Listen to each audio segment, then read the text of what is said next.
Hello, student. Hello, student. Good morning to one and all present in this lecture.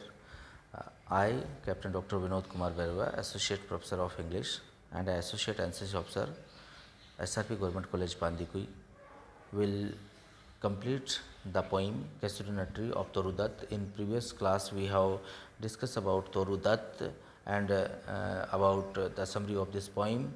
Kesuri we also have discussed about the tree baboons seashores and the other parts of this one. अब हमने पिछली जो slide थी, last slide थी हमारी, वही थी जिसमें कि वो बचपन के यादों को पुनः याद करती है और पूरी तरीके से टूटी हुई सी महसूस करती है तोरू दत्त. लेकिन ये जो पीरियड है उनका लाइफ का वो बहुत ही बेहतरीन है और वो ये चाहती हैं कि ये जो जीवन का जो स्वर्णिम युग अगर उसने बिताया है तो वो उसका वो युग था जबकि वो समय था जब उसने अपनी बहन आरू और अब्जू के साथ में बिताया था. अब ये जो वक्त है वो भी बीत गया है. यद्यपि कि जैसा मैंने आपको कहा कि वो 1869 में यूरोप के तौर पर गई थी, 1873 में वो लौट करके वापस अपनी एजुकेशन पूर्ण करके और इंडिया वापस आ गई थी. तो उसके बाद में उनको कलकत्ता के जो नियर बाय जो अपना रेजिडेंस था वहाँ पर वो सेम पिक्चर दोबारा से अराइज हो जाती है. वो पुरानी यादों को ताज़ा करती हैं, देखती हैं, सुनती है. यूरोप और इटली के टूर के दौरान उन्होंने ठीक इसी तरीके से जब एकांत में थी तो उनको वो सारी चीज़ें उन्होंने देखी और महसूस की. नेक्स्ट जो स्टिंजा है उसके अंदर देखेंगे कि इस जो स्टोरेंजा है इसमें भी सेम चीज़ दिखाई देती है. कैसुरिना ट्री आपके सामने है जो कि बहुत विशाल का है, बरगद के पेड़ के रूप में बहुत बड़ा रूप में है और इससे जो तोरू दत्त को है बेहद लगाव है. और उसके पीछे रीज़न यही है कि उसकी अपनी प्रियजनों की यादें इसके साथ में जुड़ी हुई है और इस पेड़ का वो विशेष सम्मान प्रदान करना चाहती है उस पेड़ को, क्योंकि कवित्री ये चाहती है कि अगर मैं इसके सम्मान में कुछ लिखूँगी तो मैं अपने बहन भाई आरू और अब्जू उनके लिए एक बहुत बड़ी ट्रिब्यूट दूंगी. और इस ट्रिब्यूट के मार्फत वो ये भी महसूस करना चाहती है कि उसे वो पुराना वक्त दोबारा से याद हो जाएगा. वो दोबारा सा जो मोमेंट्स जो उसने अपने बहन और भाई के साथ में गुजारे हैं वो मोमेंट्स शायद हो सकता है उसको दोबारा से वो एक बार पुनः जी पाए. तो उन यादों को लेकर के वो बहुत कुछ बयां करना चाहती है. तो look at there I fain would concert lay fain please concert declare. तो वो इस पेड़ के मार्फत ये बताना चाहती है कि अब वो एक मानना कि उसको अब गर्व हो रहा है, एक ऐसा अनुभव हो रहा है कि जो कुछ उसने किया बहुत अच्छा किया है. उसने पेड़ के बारे में लिखे क्योंकि उसके भाई और बहन अब इस संसार में नहीं है. अब जो पोइटस है ये कहती है कि उसके भाई और बहनों की बहन जो है उसके प्राण अपने प्राणों से ज़्यादा प्रिय थे. वह इस पेड़ को अमृतत्व इसलिए इसको इमोर्टलिटी इसलिए प्रदान करना चाहती है क्योंकि उसकी मृत्यु के बाद में भी ये पेड़ जीवित रह सकेगा, क्योंकि यह अमर पेड़ों की श्रेणी में शामिल हो जाएगा जैसे कि बैरोडोल का पेड़ होता है. कवित्री कैसुरिना पेड़ के सम्मान में जो गीत लिखा है कैसुरिना ट्री, उससे लगता है कि कविता माना कि वो खुद इस चीज़ को महसूस करती है कि कविता इतनी मजबूत नहीं है, इतनी स्ट्रॉन्ग नहीं है, बहुत वीक रही है. लेकिन उसके बावजूद भी उसने इस पेड़ के असाधारण सौंदर्य का वर्णन करने की कोशिश किया है और कोशिश करेगी उस जैसा कि उसने कहा. लेकिन उसके बावजूद भी बोलती है कि वो उसने प्रियतम में काफ़ी कुछ हद तक सफल रही क्योंकि उसका जो शक्तिशाली प्रेम इस पेड़ के को भुला देने जाने से के श्राप से उसको बचा लेगा, इस पेड़ को अमृत तो प्रदान करेगा. और पोइटस ये कहती है कि इस पेड़ के साथ साथ उसका दो शूट्स एक साथ होंगे. पहला शूट तो ये होगा कि वो अपने भाई और बहन दोनों को पुनः अपने जीवन में पालेगी, पुनः दोबारा से उनका जो है एक प्रेजेंस को महसूस करेगी. So look at therefore I fain would concern a lay unto Thai honour. जो कुछ मैंने कंसर्ट किया है तुम्हारे ऑनर के लिए. द बिलव्ड ऑफ दोज, उन मेरे अपने प्रियो के लिए भी मैंने लिखा है कि आप who now in bless sleep for I repose, और जो अब परमानेंट ब्लेस स्लीप हो गए हैं, मर गए हैं, अब वो दोबारा लौट करके नहीं आएंगे. रिपोज, अब वो उनकी जो रिवरीज में आ सकते हैं. Dearer than life to me, वो मेरे को अपने प्रिय प्राणों से प्रिय थे. अलास वर्दे, काश वो आज यहाँ पर होते. मे दाऊ बी ऑनर्ड, मैं तुम्हें जो इतना सम्मान दे रही हूँ उसके पीछे कहती हैं कि काश उसके ब्रदर और सिस्टर यहाँ पर होते तो उन्हें बहुत अच्छा होता।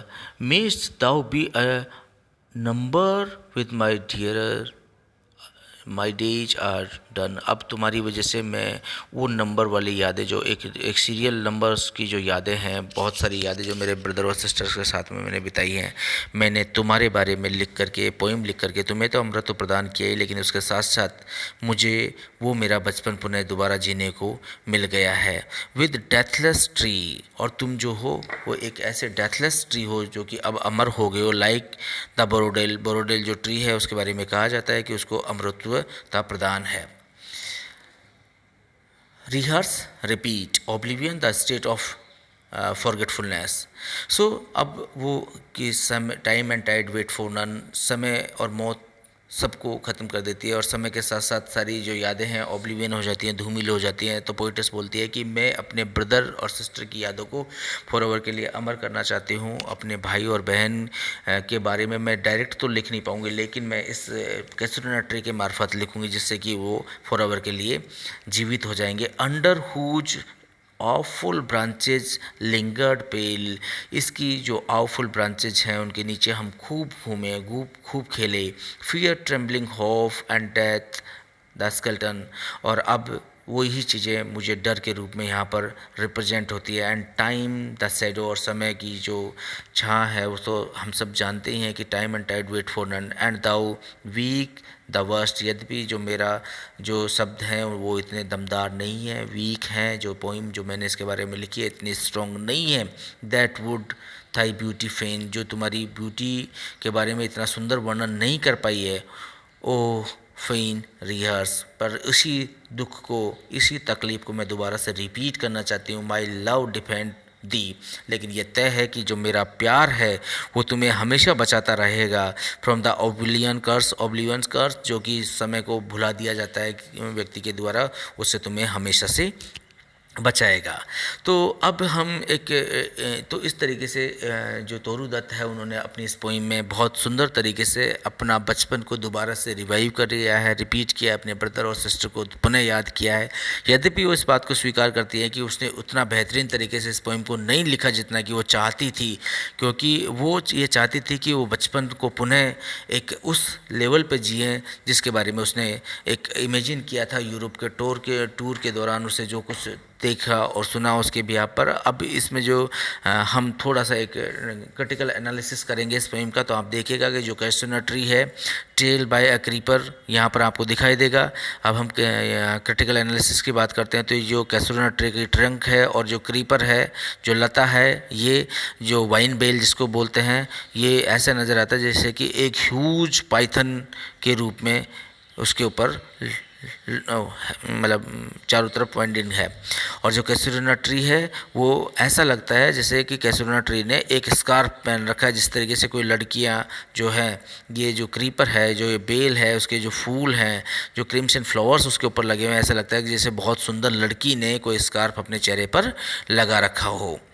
Look at dawn early in the morning, जैसे ही बाहर की तरफ विंडो खोल ली जाती है पोइटस के द्वारा, और बाहर जब पोइट ओपन करके पोइटस उस विंडो में देखती है अर्ली इन द मॉर्निंग जो सन है वो राइज हो गया है, और जैसे ही उसने विंडो को ओपन किया तो उसको दिखाई दे रहा है। और देखिएगा कि वो बहुत खुशी से भर जाती है पूरी तरीके से। जो कैसुलिना ट्री है वो दूर तक उसको दिखाई देता है, उसको देख करके बहुत प्रसन्नचित्त होती है कि यहाँ पर जो बर्ड्स हैं उनकी चिरपिंग है, हाँ, इसके अलावा जो कोकिलाज हैं उनकी है, इसके अलावा बीज हैं उनकी आवाज़ आती है। तो अलग अलग जो पक्षी हैं उन सब की आवाज़ उसको सुनाई देती है। जो म्यूजिक है बहुत ही वंडरफुल है, प्लीजेंट टू हार्ट है। बैबून को देखिएगा, यहाँ पर ओल्ड बैबून को देखिएगा कि जो बुड्ढा बंदर है वो जो फर्स्ट रे ऑफ द सन लेने के लिए टॉप ऑफ द कहेंगे कि उस चोटी पर चढ़ गया है पेड़ की, पर जो उसके छोटे बच्चे हैं मंकी के वो उछल कूद कर रहे हैं जो मोस्टली। लेकिन ये जो सिनारियो है वो विंटर के अंदर नज़र आता है। जो बैबून्स हैं वो सिटिंग किए हुए हैं the crest of the tree हैं जो विद हर यंगर, और जो नीचे की जो क्रेस्ट है उनके ऊपर उसके जो यंगर वंस हैं जो लीपिंग कर रहे हैं, one place to another place leap and bound कर रहे हैं, and playing with on the branches. जो कोकिला है, अब नेक्स्ट स्लाइड में आप देखिएगा कि जो कोकिला है वो आपको यहाँ पर दिखाई देगी, वो अपना गा रही है। जो आपका लिली, वाटर लिलीज हैं वो यहाँ पर खिले हुए हैं। इसके अलावा जो काऊ है वो लेटी हुई है, आराम कर रही है, रिपोज कर रही है, रिपाउंड कर रही है। कोकिला सिंगिंग कर रही है, यहाँ पर आपको दिखाई। काऊ ग्रेज करने के बाद में, खाना खाने के बाद में वो थक चुकी है पूरी तरीके से, तो उसको यहाँ पर भी है। अब बोलता है, जो पोइटस बोलती है कि ये डियरर टू पोइटस है because it brings the happy childhood memories to हर।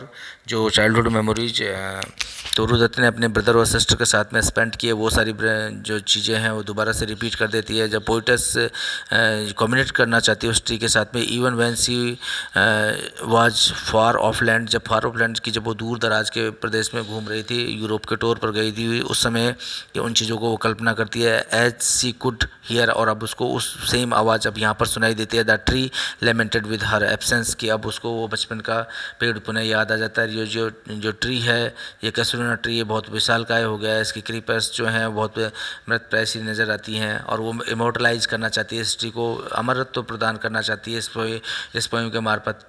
जिस तरीके से वर्ड्सवर्थ जो कि सेंटिफाइड था, और उसने कहा कि जो ब्रोडेल वर्स को यूज किया है वर्ड्सवर्थ ने, उसके अंदर उसने इस बात को बहुत क्लियर करने की कोशिश की कि यस, जीवन में कुछ अमरत्वता प्रदान की जा सकती है तो उसको लिख करके ही की जा सकती है, जैसे शेक्सपियर ने भी अपने प्लेज के अंदर किया है।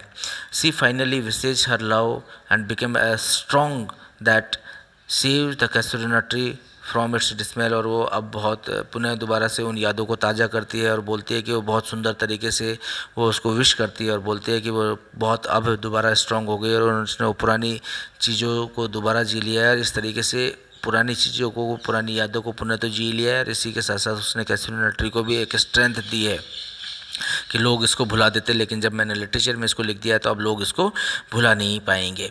इस तरीके से तोरू दत्त ने बहुत ही सुंदर और वंडरफुल वर्णन किया है, that is very close to her heart, very close to her, कहेंगे कि अपने जीवन के प्रति उनको जीने की जो चाह है वो अब और बढ़ गई है, लेकिन वो पूरी तरीके से टूटी हुई भी हैं। उनको ऐसा नज़र आता है कि जैसे कि उन्होंने अपना जीवन, अब उनका जीवन खत्म होने के कगार पर है। जो लिटरेरी डिवाइसेस की बात करेंगे हम, तो यहाँ पर आप देखेंगे कि इसमें एनिमल्स को बहुत सुंदर तरीके से रिप्रेजेंट किया है।